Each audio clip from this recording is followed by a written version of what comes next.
Breaking news आली आहे। Tarapur police ठाण्याच्या हद्दीमध्ये दोन वृद्ध इसमांची हत्या करण्यात आली आहे।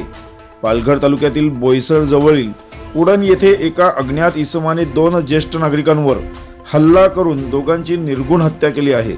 यामुळे परिसरात एकच खळबळ उडाली आहे। ही घटना रात्री 9च्या सुमारास घडली असून खून करणारी व्यक्ती वेडसर असल्याचा अंदाज व्यक्त केला जातोय।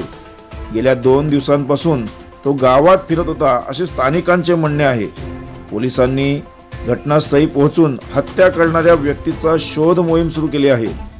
उदळसारख्या तीक्ष्ण वस्तूने डोक्यावर हल्ला केल्याची माहिती पुढे आली आहे। घरात असलेल्या एका भावाने दुसऱ्या भावाचा खून होत असल्याचे पाहिल्याने आरोपी खुनीने दार तोडून दुसऱ्या भावाचा देखील खून केला अशी प्राथमिक माहिती पुढे आली आहे। या खुनातील मृत भावांची नावे भीमराव पाटील वय वर्ष 72, मुकुंद पाटील वय वर्ष 80 अशी माहिती मिळाली आहे।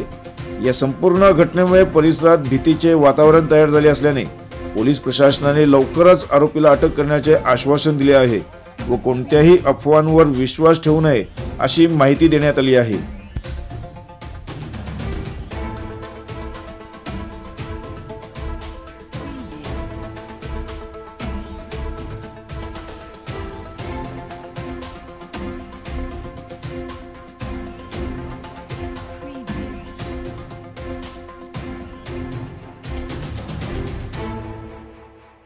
आपला जिल्हा पालघर जिल्ह्यातील घडामोडी पाहण्याकरिता पालघर न्यूज नेटवर्क हे चॅनल जरूर पहा।